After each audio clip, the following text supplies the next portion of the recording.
backing music was used illegally. That XP was remarkable, unremarkable. He made the album to lift himself up and pull him out of the quagmire. Ain't we all, man? Ain't we all, brother? I went on a stag do to London the other year. Very special guest, XP from Flame Griller, the West Yorkshire rap crew. He's a top bloke. Buy everything he does. The WYcast is made possible by people going on the XP homepage, www.exp.uk, and buying my albums on vinyl and CD and getting merch as well. So big thanks to everyone who has. And if you enjoy these podcasts, please consider helping out by going and buying some.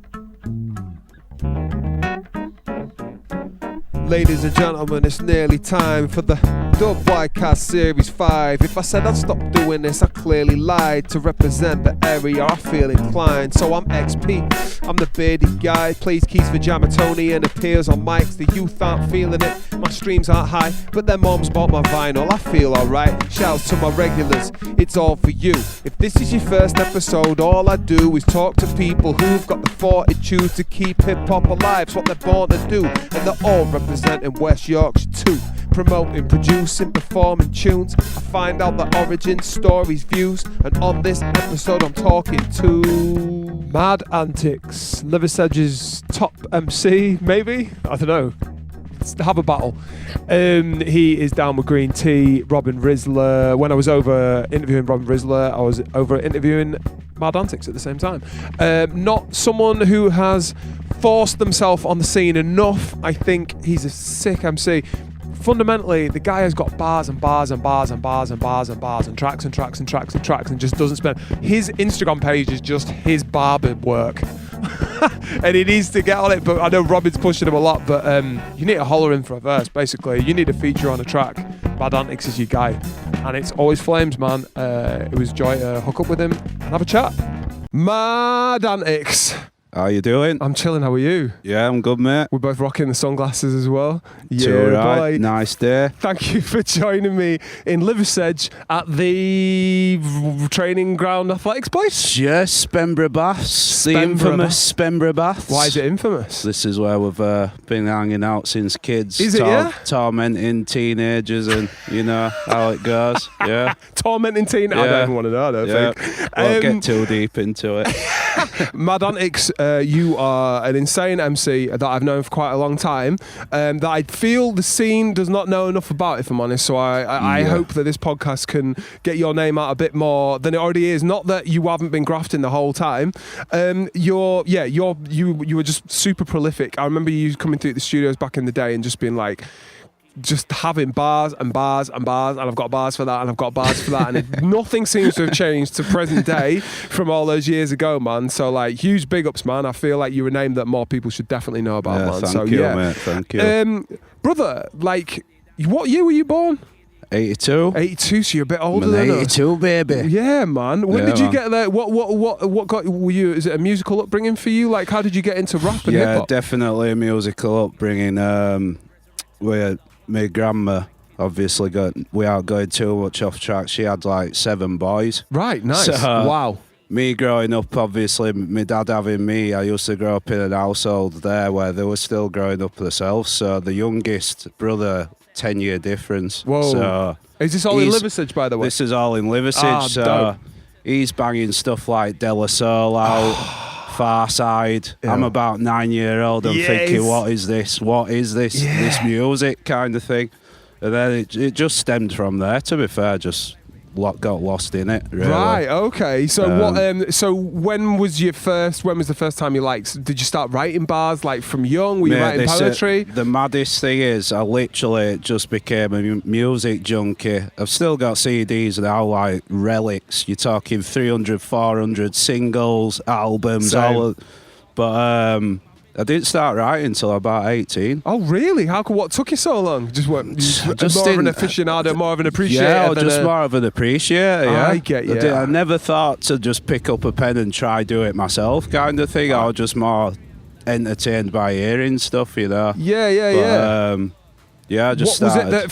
What was it that forced your hand at 18 to like go, do you know what, I'm having a go at this? Well, as cheesy as it sounds, we had a little crew. and like a few of us used to like spit a few bars, but it were all like you throw away stuff like, you know, I'm sharper than a Mach 3 and blah, blah, you know, like all your stepping stone bars kind of thing. Yeah.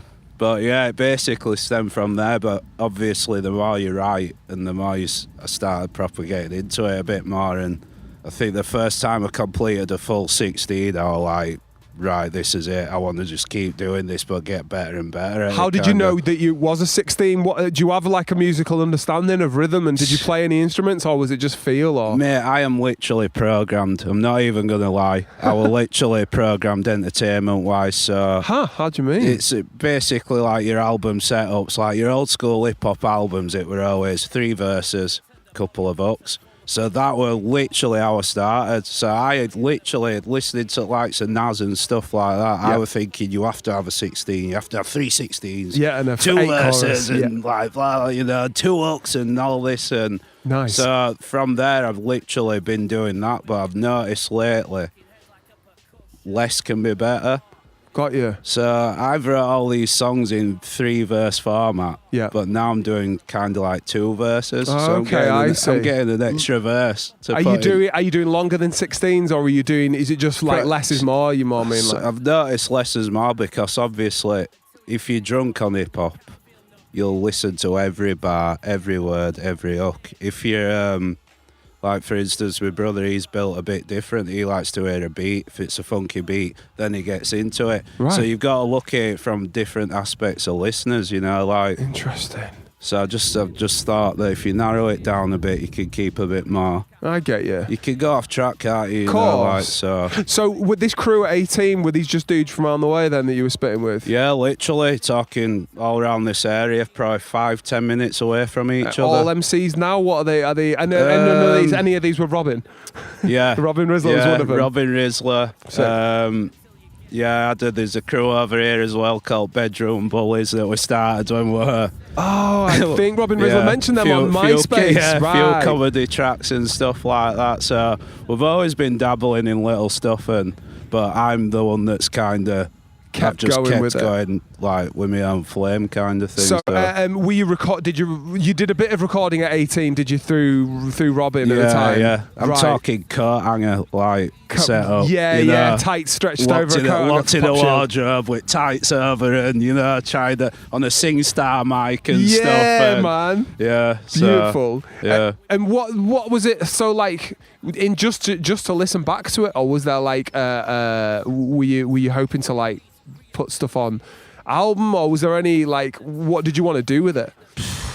To be fair, just at first it was more of a fun thing. Yeah. But we've always had an ethics of keeping it in that hobby kind of element, not to get too carried away and think, you know, let's go mental and think that we're on a plane that we're not. Like, try keep it middle kind of thing, you know. Why is that? That's interesting for me. I'm not too sure. I think obviously characters that me and Robin Rizla are, like, if we go too overboard serious, we probably won't enjoy it as much. I get you. You know, if let more riding on it. That's it. Like, go off feeling a bit more. And I see. So we're freestylers. I won't even like lie. Even videos and stuff are literally on the spot. We can record with phones if we're like, you know. Yeah. Everything's just off the cuff. Well, that's proper hip hop, innit, man? Like from the ground up. Did you? And you just said freestylers. Did you used to do off the top stuff? Did you come through the cypher and do some bits in the back room? Or you ever through them? No, I didn't get to that. So I started obviously writing, so I never got to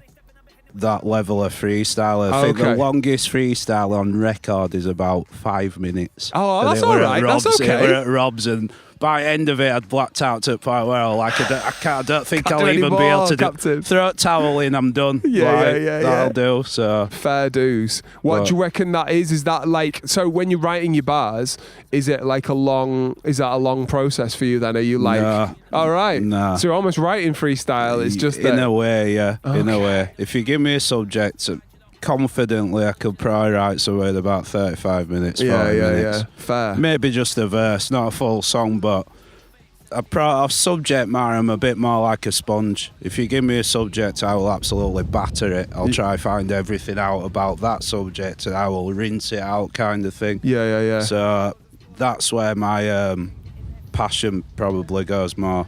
I get you. What? So after 18 and you're starting to like do more with it and record more and stuff like that. What were the next steps then? Because there was definitely. So basically, you definitely came to the studio. I want to say my studio. This is WY Studios, which it might have even been Synoptic Studios when you came through. Trying to think, maybe you were around in 11, 12, and you were definitely through in like 13, 14 and stuff. Yeah. Were you just constantly writing and recording? What was like the process, and were you just hanging around here doing it and doing it with Robin, or? Well, to be fair, obviously, Robin Rizla had already started producing. He'd done a few tracks himself, which kind of gave me a bit of a fire in my belly. Right. Sandy Minto then came along in his crew. If you don't know about him, you need to check him out. Legend. Top guy. Yep. So it was kind of like a push element. We're all pushing each other kind of thing. Yeah. But we all had different skills. Sandy is just, as you know yourself, absolute animal. Can just bar after bar, but he can do it at such a speed and, you know, anger, or he can do so many different elements. Yep. Rob's got producing, can also spit, He's a sick can MC. do some vile bars He's if you want. crazy, You know. So for me, I was just the writer. I was just in background writing. It was literally them two that were like, you need to start recording. Come to WY Studios. They push you to record more. Basically, without WY Studios and yourself, I wouldn't have even started record. The thought of recording to me were alien. I was like, so you had what? So you just had bars stacked up that you were writing on a random? Yeah, just writing. And we're just like, random. well, I write and fuck it, and then you got on with your life. Yeah. Madness. Yeah. So I'm literally going off a back catalogue of 4 years of writing still now. And what were you writing to? Were you writing to Robin beats, or were you writing to? I writing to Robin beats, and obviously doing your typical thing and finding your favourite instrumentals. Yeah, writing to that. And then writing to that and thinking, oh yeah, on to the next one and on to the next one. You know, instead of thinking, oh, record, I was just like, right, I've wrote that. I'm gonna write next one. Yeah. I was just writing mode, like. So do you think without Robin and Sandy, you might not have ever really got it recorded, or do you think? Yeah, I do. Damn. Yeah, I do. I really do. And how do you feel about that now? Are you like, would you ever stop recording kind of thing? Or like, say Robin left the country. Like, would you like be looking for other studios and have to get stuff down? Or do you not have that itch? Is it only because I've picked that itch up now. I would go to other studios and stuff, but it'd feel like that Batman and Robin kind of like split up. Yeah, literally no pun, but you know what I mean. Like it'd feel like half of me, like my legs been cut off a bit. Yeah, I get that. Because we've been through all process all the way through together. Fully, so yeah. And obviously mates before that, school wise and hanging out and stuff. So it's been obviously, without being too sentimental, it's been a pleasure of obviously doing it with one of your best mates anyway. Absolutely. And such a talented dude. I was only talking to him on the podcast about like, because I mean, the guy will record it, make the beat, master it, but also do the graphic design for it. Insane. Film the video, edit the video. Honestly. He's like a one-stop shop, really. He's a privilege, isn't it? Like, he's Neo at Matrix. Literally, definitely. You just learn stuff in 5 minutes, technology-wise, and just clicks. Just got it, and then you can just concentrate on the bars. Like primitive. And I'm the one that's one finger typing and.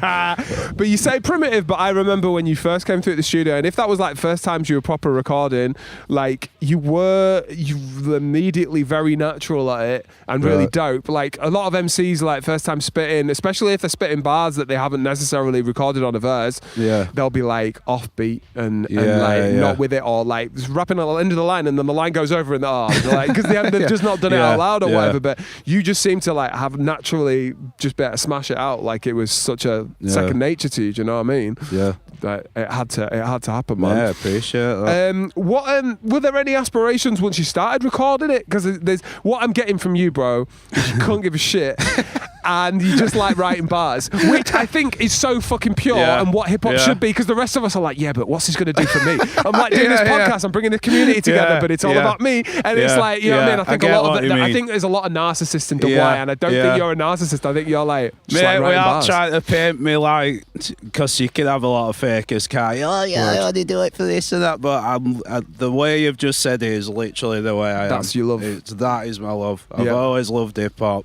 Just to be able to write a rhyme and be able to record it, put it out there for people to hear, people coming up to me saying, can't believe you've done this, it sounded ace, blah, blah. Yeah. It's enough for That's me. enough, it's is enough, it? so. That's the next, but that originally you started and it wasn't the show it to people, or did you show it to people pre-recorded? Would you spit some bars to your mates just for shits and giggles? No, we're just literally straight just at like, it. yeah. Straight at it, right.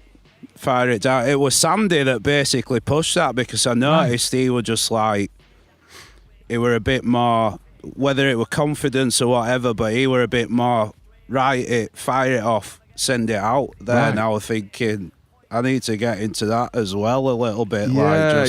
Forget about polishing it so much that in 2 years' time, it's finally here, my single. It's just like, start getting it out, because obviously with backlog of writing, I couldn't really afford to be like, oh well, this single comes in 2 years' time, my album comes in 5 years' time. I've got 50 albums to so. I do remember you coming to the studio with Sandy, and Sandy being like, yeah, he's a beast, he's just got loads, he's got more, he's got this and that and that. Is it still the case now? Have you just got like stuff stacked? Just inundated. If you had to guess how many verses, if I paid you £1,000 a verse, how many verses could you knock out in the next couple of days? Jesus. Have you got that many stacked? Yeah, I'm probably going to 150 mark, easy. You've got 150 verses that no one's heard I've basically got about 30 tracks that have to be recorded. Right. I've even got a bar booth to the side where I just throw random. You remember how Eminem used to scribble? How he scribbled these little bars on his ticket and stuff? Yeah. Similar thing, just throwing bars in there, and when it comes to the subject, that can come out and that can go in here. So I'm literally just like stupid at writing. So you need beats in it, I would say. You need more producers other than Robin, who's taking a lot of the weight. But if people were to send you free beats, you could just chuck some shit on it, get it recorded sick as fuck. Yeah. Right, I'm going to make sure that happens, because I think it would be good. The stuff you're doing with Robin's unbelievable, and it's really necessary that people hear that. But I think there's some producers in WY who'd be happy for you to spit on them, and I think that'd be a really good link, because obviously if you've got 150 verses sat about, get your instrumentals ready, get your beats ready, get them sent into Mad Antiks, man. Yeah, you will, man. And the recording will be mwah. So like, no worries about that as well, man. You've got the whole thing going here, man. That's sick. So what about live? Did you ever have you done any Mad Antiks performances? This falls into what you were saying. This falls into the pure joy of just recording, writing, and releasing. We've never done anything. Have you ever done a live? In fact, I've never done live. Obviously, Rob has and Sandy. So you've never performed a Mad Antiks song live? No. Why is that, bro? Have you just not got the itch for it? It's not necessarily itch. It's obviously opportunities. Like, you'll know yourself, like Yorkshire hip hop. I fucking make the opportunities, mate. Exactly. One has to make the opportunities. One has to make the opportunities. I totally understand that. But yeah, I'll put 50% of it as like get up and go kind is it, of thing. Yeah. Is that something you'd want to do? Have you thought about doing? I'll never cancel anything out like that in future. Never. So I'm gonna get you your first gig. I'm gonna get you your first beat. There's fucking Robin. I'm gonna get you your first fucking gig as well, because it'd be sick to have you, man, just perform. Mate, I'd love to see it, man. I'd be honoured to do that. Yeah. Did you feel like you could rock a crowd? Do you feel like you'd be confident in front of people? Or It's like I said, it's out of my realm, but I'll jump in deep end and see what happens. You never know. I love that you don't give a shit, because like most people start rapping and they're like, I can't wait to do this on stage. Do you know what I mean? But you're like pretty chill with it, man. Yeah, I'm chill, mate. But yeah, if like I'm an opportunist, if it comes about, definitely not going to sit on my hands, mad shit, man. Not enough.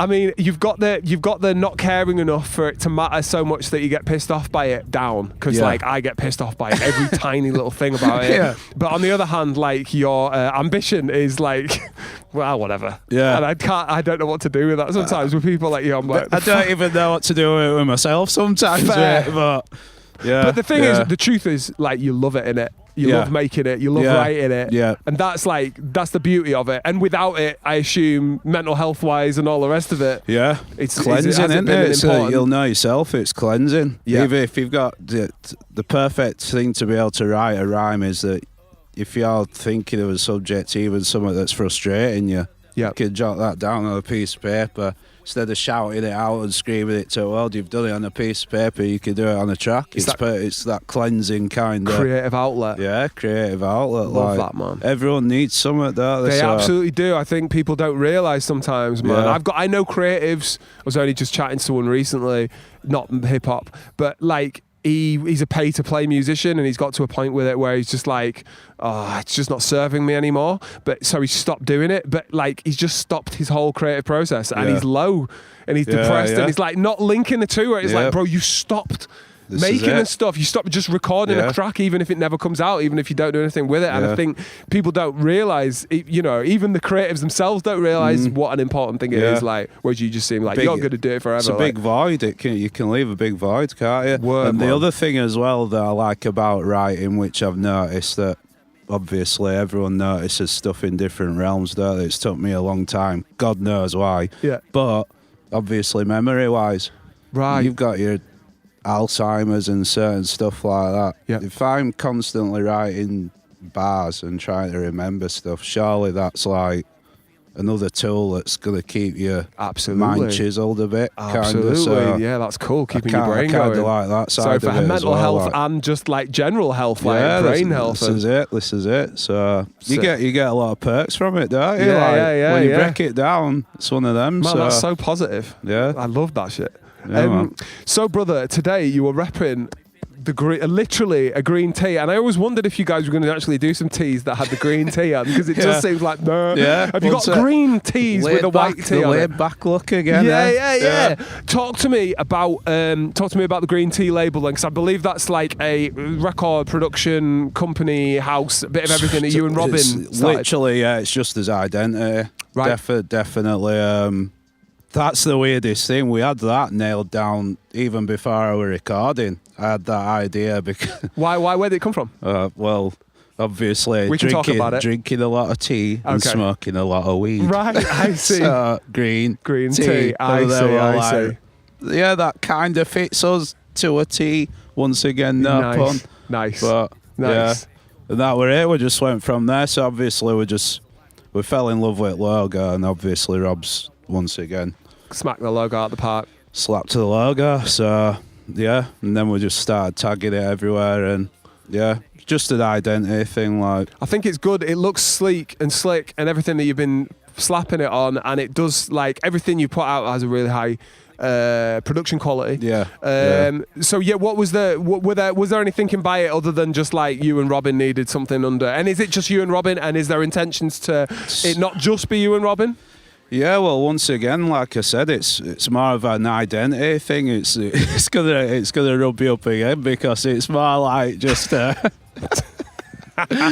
fucking ambition, these Liversedge motherfuckers. We're too laid back, man. We're too laid back. But yeah, we're just literally an identity thing. We never thought about getting artists under that label, but we've also kept the door open if there's people around here that would always be happy to help people out. Because I've got mad appreciation for anyone, from the shittest rapper in the world's eyes to the highest rapper. Anyone that picks a pen up, mad appreciation. You've got to have appreciation for them. It don't matter if they're shit or not. Like, yeah. So, and to give opportunities to people, especially with how sparse it can be.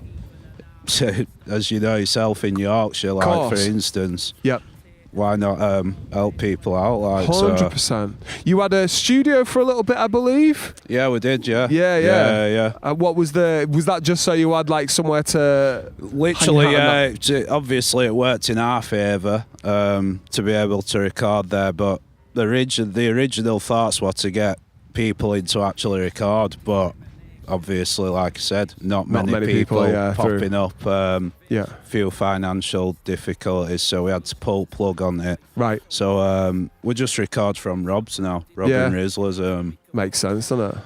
And in a way, it's a bit more of a comfort. You know, you get your creature comforts when you do it from your own pad than you do. Yeah. So you're a bit more you get them positives and negatives as well, but.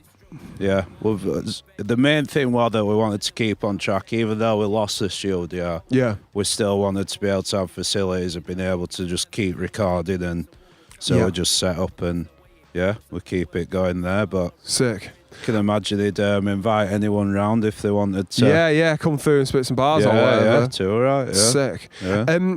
So your stuff of late, you still, because there seemed like there was a big gap. And then occasionally you'll put one or two things out, which seems mad considering you've got 150 verses stacked. Yeah. Because like you may as well just put a track out every week with like what you need to put out. But there was so you seem to be doing really busy, a lot of work in 15, 16 maybe, like stuff that Weird Blues was on, and other bits and pieces. And then there seemed to be a gap. But then there was a track you did with Adverse, which came out, which was called World in Flames. World in Flames, and you did a music video for that. And then of late, and then another sort of gap, I feel.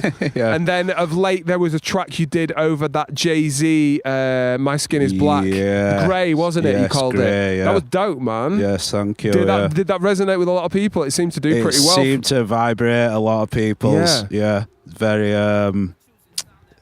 cut to the bone, isn't it? Kind of subject. But, brave thing to talk about. Yeah. Sick. I just noticed that obviously you don't have to be a genius to know that there is divisions.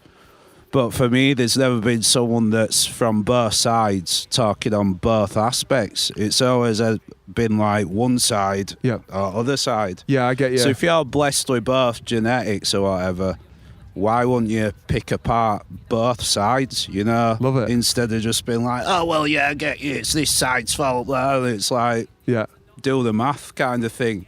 For the person that's mixed or whatever, how are they going to judge it? They've just got to sit on fence and bounce to both sides constantly. Like, so, yeah, just like be just something different. Yeah. You know, something different for people to hear kind of thing. It worked, man. As you say, it resonated with a lot of people. One thing I like, because you do seem to split your time between rapping over Robin's beats or like famous instrumentals and stuff, which I don't think is a bad shout, especially when people see like, you know, if he's got a famous name in the YouTube comments, he's going to get a few more thousand views, you know what I mean? And over that Jay-Z track, I think I put it in the comments on the YouTube video. Yes, you did. When I listened to that original Jay-Z track, which was meant to be talking about like the black plight, the whole second verse is just about how he bought some artwork and it got more. And you're like, what? You're not, and people were still like, oh, Jay-Z is just, he's really opening up about race. You're like, no, he isn't. But you fucking were. So you almost took the concept of his song and did it better. Like, may I say? See, I massively appreciated that comment. Obviously, like I said, primitive on technology, but I get the chance to obviously see the old thank you for it now. But yeah, that were I think that's what stemmed it a bit when I heard the song. Yes, because obviously there's a lot of politics, talk to a lot of mates, and we're in a world now where everyone's got an opinion and stuff 100%. Like that. So there's that side, but when I heard that track, it's like you said, I'm thinking, right, heard the first verse, I'm thinking, right, you're hitting it here kind of thing. Yeah. And then it was just all about, I've got this property, I've got that property, I've got this artwork, and I'm thinking, shut up, Jay-Z. What? Why? Over a Nina Simone instrumental, over a Nina Simone sample, and obviously she fought the black plight more than most at that time. She had to put up with so much shit and fought against it vehemently. And like, to take that, use that, and then just go, also I got loads of property. It's just like, fuck off, Jay-Z. It was so grateful to hear your version of it, to be honest, man. Like, everyone should go check out Grey by Mad Antiks on a basis of that. So what have you got in other than the 150 verses? what have you got? But just to put this into context, I have half a verse that hasn't come out yet. Just to put so what are we looking at in terms of future projects from you? Is there have we got albums, EPs, or anything along those lines? We've got 2 tracks left to record, which will get smashed out in the next couple. I'd probably give it a month because we record on and off, one Sunday on, one Sunday off. Very cool. Life has to leak in and we have to do certain life stuff, and you know. So if you record every fortnight and you've got 150 verses, you must be writing 4 verses a week old or and something. grey. By the time I finish this, you're writing quicker than you can record them. Off, But so yeah, 2 tracks finished. That's the mixtape. Kill Switch, that'll drop. Yep. Don't want to put too much pressure on us. Give it a couple of months. Yeah. 2025, it's happening. Just remember, we're laid back if you haven't caught the vibe. But, a couple of months with that. And like you said, that's over your more popular instrumentals, because once again, I go back to how I was listening to hip hop. You'll know yourself. Most of your artists that you listen to were like, here's my album, but here's my mixtape. Yeah, of course. You know, so I kind of gravitated with that as well. So obviously that mixtape will be out, and then the EP is called Mistaken Vacation. Mistaken Vacation. EP, you mean? Or is that the EP? This is going to be the EP. This is more personal. This will be all Robin Rizla beats. There's room for other. Oh, there's collabs. There's room for other WY producers if you can bring a beat, but that's more. I like to keep that homegrown. Like, stay away from your proper instrumentals. Get your proper beats that are made, basically local. Yeah. But I confidently say as well that Mistaken Vacation's probably the best thing I've wrote so far. Is that going to be your best project to date, yeah? Yeah. Do we think we'll get that in 2025, or are we looking at 2026? Yeah, I'm going to push for it. Yeah.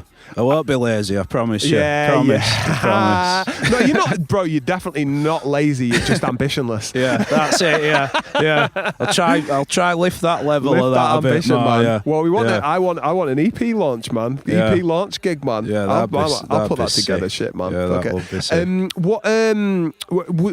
Any chance of physical? So have you put anything out physically? Like, because obviously Never. you were a big CD fan back in the day. Yeah, it's weird that. Yeah, we've never approached that side before.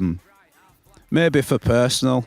Yeah. But obviously, like you've hit nail on the head. There's obviously live that I need to tick off at some. Yeah. There's that many undiscovered bits of this parts that I haven't really hit that I need to do that first before I think about physical. Well, I don't know if you. I would recommend you had something physical before you did the live, so you've got something to flog at the live. Do you know what I mean? Like, or See, get people involved. these are the things these are all the unknown things that I don't know about. Like, amazing stuff, man. Sick as fuck.